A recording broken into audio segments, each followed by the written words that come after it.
ನಿಮ್ ಯೋಗ್ಯತೆ ಬೆಂಕಿ ಹಾಕ. ನಿಮಗೆ ಮಾನ ಮರ್ಯಾದೆಲ್ಲ ಅಯೋಗ್ಯ.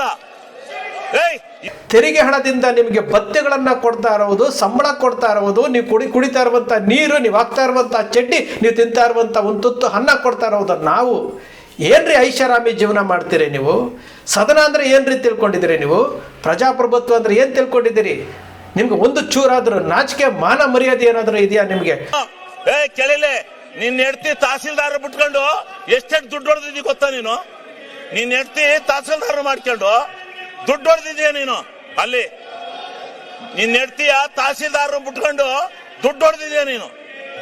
ನೀನು ಅಯೋಗ್ಯ. ನೀನು ದುಡ್ಡು ಹೊಡೆದಿದ್ಯ. ವಿಧಾನಸಭೆಯ ಸ್ಪೀಕರ್ ಯುಟಿ ಖಾದರ್ ಅವರೇ, ಈ ಕ್ಷಣ ತನಿಖೆಗೆ ಆದೇಶ ಮಾಡಬೇಕು. ವಿಧಾನಸಭೆ ನಮ್ಮ ಸಭೆ ರೀ, ಅದು ನಮ್ಮ ಪ್ರಜಾಪ್ರಭುತ್ವದಲ್ಲಿ ಪ್ರಜೆಗಳ ಸೌಧ. ಅದು ಸಭೆಯಲ್ಲಿ ನಿಂತುಕೊಂಡು ನೀನು ಕಳ್ಳತನ ಮಾಡ್ತಾ ಇದೀಯಾ, ನೀನು ತಹಸೀಲ್ದಾರ್ ರೂಪದಲ್ಲಿ ಕಳ್ಳತನ ಮಾಡ್ತಾ ಇದೀಯ ಅಂದರೆ ಒಬ್ಬ ಶಾಸಕ ಇನ್ನೊಬ್ಬ ಶಾಸಕರಿಗೆ ಹೇಳ್ತಾರೆ ಅಂತಂದರೆ ಇಲ್ಲಿ ನಡೆದಿರುವಂತಹ ಅನ್ಯಾಯಗಳು ತನಿಖೆಗೆ ಒಳಪಡಬೇಕು.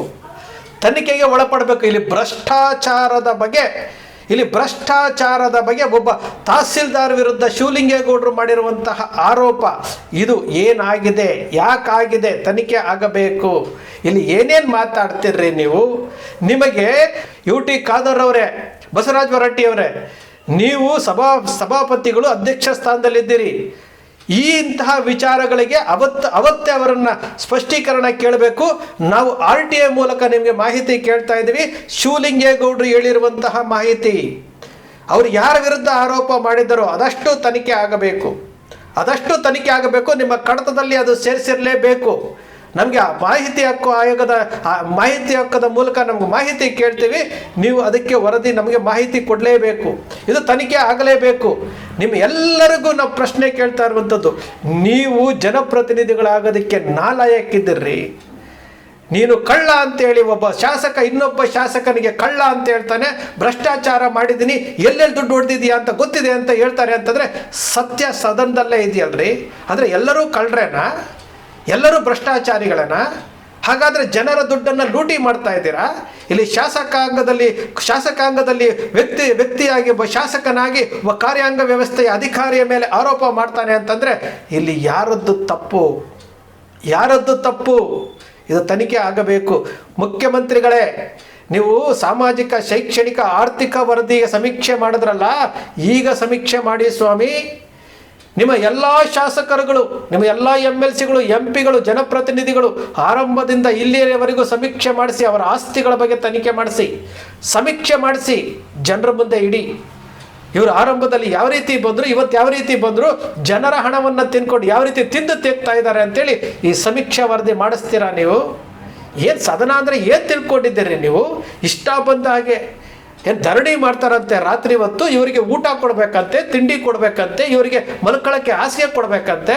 ಯಾರದ್ರಿ ಇದು? ಯಾರದ್ದು? ಒಬ್ಬ ಅಬಕಾರಿ ಸಚಿವನ ಮೇಲೆ ಆರೋಪ ಬರುತ್ತೆ, ಮತ್ತೆ ಯಾರೋ ನಿಗಮ ಮಂಡಳಿಯ ಅಧ್ಯಕ್ಷನ ಮೇಲೆ ಆರೋಪ ಬರುತ್ತೆ. ಯಾರ ಹಣ ಇದು? ಏನಂತ ತಿಳ್ಕೊಂಡಿದ್ದೀರಿ? ನಿಮಗೆ ಆ ಸದನದಲ್ಲಿ ಕೂರುವಂತಹ ಅರ್ಹತೆನೇ ಇಲ್ಲ. ನಿಮಗೆ ಅರ್ಹತೆನೇ ಇಲ್ಲ. ಇವನು ಅವನ ಮೇಲೆ ಹೇಳ್ತಾನೆ, ಅವನು ಇವನ ಮೇಲೆ ಹೇಳ್ತಾನೆ. ಏನು ತಿಳ್ಕೊಂಡಿದ್ದೀರಿ? ಏಕವಚನ ಬಳಸುವಂತಹ ಪರಿಸ್ಥಿತಿಗೆ ತಂದಿಟ್ಟಿದ್ದೀರಿ ನೀವೆಲ್ಲಾನು. ನೀವು ಶಾಸನ ಸಭೆಯಲ್ಲಿ ಶಾಸನ ಮಾಡಬೇಕಾಗಿದ್ದಂಥವ್ರು ನೀವು ಆರೋಪ ಪ್ರತ್ಯಾರೋಪಗಳು. ಅದು ಯಾವ ರೀತಿ? ಒಬ್ಬ ಶಾಸಕ ಮತ್ತೊಬ್ಬ ಶಾಸಕನಿಗೆ ನೀನು ಏನೇನು ಮಾಡಿದೀಯಾ ಅಂತೇಳಿ ಅಂದರೆ ಅಲ್ಲಿ ತಪ್ಪಾಗಿದೆ ಅಂತ ಆಯ್ತಲ್ಲ. ಶಿವಲಿಂಗೇಗೌಡರು ಹೇಳ್ತಾ ಇರ್ಬೋದು ತಪ್ಪಾಗಿದೆ, ಇಲ್ಲಿ ಭ್ರಷ್ಟಾಚಾರ ಆಗಿದೆ, ಲಂಚ ನಡೀತಾ ಇದೆ ಅಂತ ಗೊತ್ತಾಗಿದೆಯಲ್ಲ, ಹಾಗಾದರೆ ತನಿಖೆ ಆಗಲೇಬೇಕು. ಎಲ್ಲ ಶಾಸಕರ ಏನು ಆಸ್ತಿ ವಿವರಗಳು ಹೊರಗಡೆ ಬರಲೇಬೇಕು. ಇಲ್ಲದೆ ಹೋದರೆ ನಿಮಗೆ ನೀವೇ ಆತ್ಮವಂಚನೆ ಮಾಡ್ಕೊಂಡಂಗೆ ಆಗುತ್ತೆ. ಕೊಡಿ ಮುಖ್ಯಮಂತ್ರಿಗಳೇ, ಒಂದು ಸಮಿತಿ ರಚನೆ ಮಾಡಿ ಸಮೀಕ್ಷೆಗೆ ಆದೇಶ ಕೊಡಿ. ಎಲ್ಲ ಜನಪ್ರತಿನಿಧಿಗಳು, ಜಿಲ್ಲಾ ಪಂಚಾಯತ್, ತಾಲೂಕ್ ಪಂಚಾಯತ್, ಗ್ರಾಮ ಪಂಚಾಯತಿ, ನಗರ ಸ್ಥಳೀಯ ಸಂಸ್ಥೆಗಳು, MLA, MLC, MP, ಮಿನಿಸ್ಟರು ಎಲ್ಲರದು ಹೊರಗಡೆ ಬರಬೇಕು. ಸಮೀಕ್ಷೆ ಮಾಡಿಸಿ. ನಾವು ಬಿಡೋದಿಲ್ಲ ಇದನ್ನು. ನಾವು ಇಷ್ಟು ಓಪ್ಲೆಸ್ ಇದು ಒಂದೇನಾ? ಏನು ಸ್ಟೇಟ್ಮೆಂಟ್ಗಳು ಕೊಡ್ತಾರೆ. R. ಅಶೋಕ್ ವಿರೋಧ ಪಕ್ಷದ ನಾಯಕರು ಸ್ಟೇಟ್ಮೆಂಟ್ ಕೊಡೋದು, ಇಲ್ಲಿ ಆಡಳಿತ ಪಕ್ಷದವರು ವಿರೋಧ ಪಕ್ಷದವರು ಎರಡೂ ಒಂದೇ, ನಾಟಕ ಮಾಡ್ತದ್ದು. ಆ ಸದನದಲ್ಲಿ ಥೂ ಅನ್ನೋದು, ಛೀ ಅನ್ನೋದು, ಅವ್ರು ಯಾರೋ ಗೂಳಿಹಟ್ಟಿ ಶೇಖರ್ ಬಟ್ಟೆ ಹರ್ಕೊಂಡಿದ್ರಲ್ಲ, ಪಾವಿತ್ರತೆಯನ್ನೇ ಹಾಳು ಮಾಡಿದಂತಹ ವಿಧಾನಸಭೆಯನ್ನು ಇವತ್ತು ಯಾವ ಸ್ಥಿತಿಗೆ ತೆಗೆದುಕೊಂಡು ಹೋಗ್ತಾ ಇದ್ರಿ? ನಾವು ಅದನ್ನು ವಿರೋಧ ಮಾಡ್ತಾ ಇಲ್ಲ, ಅವರವರ ಯೋಗ್ಯತೆ ಅಲ್ಲಿ ತೋರಿಸ್ತಾ ಇದ್ದಾರೆ. ಆದರೆ ಸಭಾಪತಿಗಳು ಮತ್ತು ಅಧ್ಯಕ್ಷರುಗಳು ಈ ಕೂಡಲೇ ಎಲ್ಲ ತನಿಖೆ ಆಗಬೇಕು, ಎಲ್ಲದಕ್ಕೂ ತನಿಖೆ ಆಗಲೇಬೇಕು. ನೀವು ಎಲ್ಲ ಶಾಸಕರುಗಳಿಗೆ ಅಧ್ಯಕ್ಷರಾಗಿದ್ದೀರಿ, ಅಲ್ಲಿ ಶಿವಲಿಂಗೇಗೌಡರು ಮಾಡಿರುವಂತಹ ಆರೋಪ ಅವ್ರು ಯಾವ ಶಾಸಕರ ಮೇಲೆ ಮಾಡಿದಾರೋ ಅದನ್ನು ಕಡತದಲ್ಲಿ ಇರುತ್ತೆ, ನಾವು RTI ಹಾಕ್ತೀವಿ, ಅದರ ಮಾಹಿತಿಯನ್ನು ತೆಗೆದುಕೊಳ್ತೀವಿ. ನೀವು ಈ ಕೂಡಲೇ ಆ ತನಿಖೆಗೆ ಆದೇಶ ಮಾಡಿದ್ರೆ ನಿಜಕ್ಕೂ ಆ ಸ್ಥಾನದಲ್ಲಿ ಕೂತ್ಕೊಂಡಿರೋದಕ್ಕೆ ಅದಕ್ಕೊಂದು ಗೌರವ ಬರುತ್ತೆ, ಆ ಸ್ಥಾನಕ್ಕೆ ಒಂದು ಘನತೆ ಬರುತ್ತೆ. ಆ ಸ್ಥಾನಕ್ಕೆ ಜನರನ್ನು ಇವತ್ತಿಗೂ ಜೀತದಾಳುಗಳನ್ನಾಗಿ ಮಾಡ್ಕೊಂಡು ಹೋಗ್ತಾ ಇದ್ದೀರಾ, ಗುಲಾಮರನ್ನಾಗಿ ಮಾಡ್ಕೊಂಡು ಹೋಗ್ತಾ ಇದ್ದೀರಾ.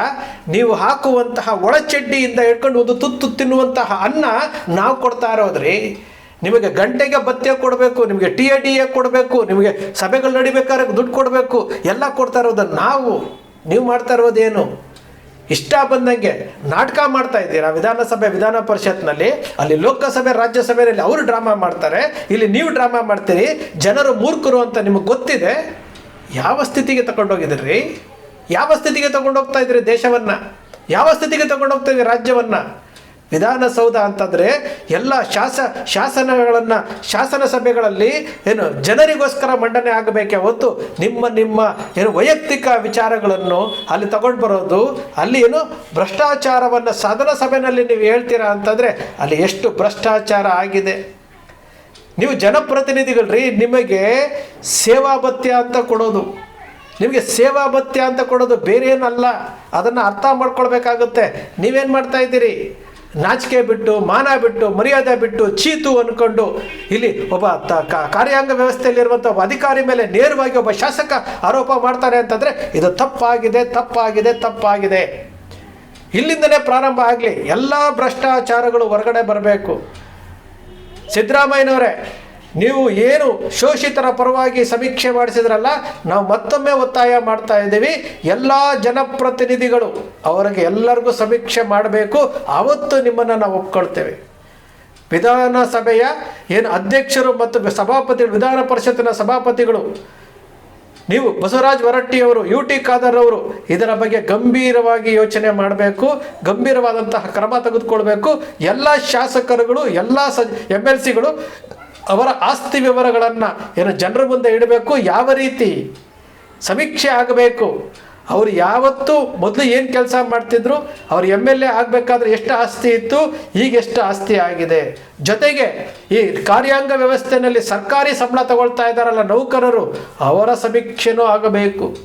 ಇವರ ಏರ್ಬರೋ ಸಮೀಕ್ಷೆ ಆದಾಗ ಮಾತ್ರ ಈ ರಾಜ್ಯದಲ್ಲಿ ಇನ್ನೂ ಸಹ ಈ ಸಂವಿಧಾನಕ್ಕೆ ಗೌರವ ಇದೆ ಅಂತೇಳಿ ನಾವು ತಿಳ್ಕೊಳ್ತೇವೆ. ಇಲ್ಲದ ಹೋದರೆ ಈ ಪರಮ ಪವಿತ್ರವಾದ ಸಂವಿಧಾನವನ್ನು ನಿಮ್ಮ ಲಾಭಕ್ಕೆ ಬಳಸ್ಕೊಳ್ತಾ ಇದ್ದೀರಾ ಅಂತ ತಿಳ್ಕೊಳ್ಬೇಕಾಗುತ್ತೆ. ಸ್ನೇಹಿತರೆ, ಜನರು ಧ್ವನಿ ಎತ್ತದ ಹೋದರೆ ಇಡೀ ಸಂವಿಧಾನವನ್ನು ಇವರು ಹಾಳು ಮಾಡ್ತಾರ್ರಿ. ಇಡೀ ಶಾಸನ ಸಭೆಯನ್ನು ಇವರು ಹಾಳು ಮಾಡ್ತಾರೆ. ನೀವು ಧ್ವನಿ ಎತ್ತಿ ಆಗ್ತಾ ಇರುವಂತಹ ಅನ್ಯಾಯದ ಬಗ್ಗೆ ಏನು ಧ್ವನಿ ಎತ್ತಿ ಪ್ರಶ್ನೆ ಕೇಳಿ. ನಿಮ್ಮದು ಸರ್ಕಾರ ರೀ, ನಮ್ಮದು ಸರ್ಕಾರ ರೀ. ಇವರೆಲ್ಲನೂ ಜನಸೇವಕರು. ಇವರು ಜನರ ಹೆಸರು ಹೇಳ್ಕೊಂಡು ದುಡ್ಡು ತಿಂತಾ ಇರುವಂಥವ್ರು. ಇವ್ರಿಗೆ ಯಾರಿಗೂ ಸ್ವಂತಿಕೆ ಅನ್ನೋದೇ ಇಲ್ಲ ರೀ. ಇವರಿಗೆ ಸ್ವಂತಿಕೆ ಅನ್ನೋದೇ ಇಲ್ಲ. ತನಿಖೆ ಆಗಬೇಕು. ತನಿಖೆ ಆಗೋವರೆಗೂ ನಿಮ್ಮ ಅಕ್ಷರ ಮೀಡಿಯಾ ಧ್ವನಿ ಎತ್ತತಾನೇ ಇರುತ್ತೆ. ಸ್ನೇಹಿತರೆ, ನಿಮ್ಮ ಅಕ್ಷರ ಮೀಡಿಯಾ ಸೃಷ್ಟಿ ಮಾಡೋದಿಲ್ಲ, ಕಲ್ಪನೆ ಮಾಡೋದಿಲ್ಲ, ವಾಸ್ತವದ ವಿಚಾರವನ್ನು ವಿಶ್ಲೇಷಣೆ ಮಾಡುತ್ತೆ. ನಿಮ್ಮ ಅಕ್ಷರ ಮೀಡಿಯಾದ ವಿಶ್ಲೇಷಣೆ ನಿಮ್ಗೆ ಇಷ್ಟ ಆಯಿತು ಅಂದರೆ ಸಬ್ಸ್ಕ್ರೈಬ್ ಆಗಲಿಲ್ಲ ಅಂದರೆ ಸಬ್ಸ್ಕ್ರೈಬ್ ಮಾಡ್ಕೊಳ್ಳಿ. ಪಕ್ಕದಲ್ಲಿ ಕಾಣುವಂಥ ಬೆಲ್ ಐಕಾನ್ ಪ್ರೆಸ್ ಮಾಡಿ, ಶೇರ್ ಮಾಡಿ, ಪ್ರೋತ್ಸಾಹ ನೀಡಿ.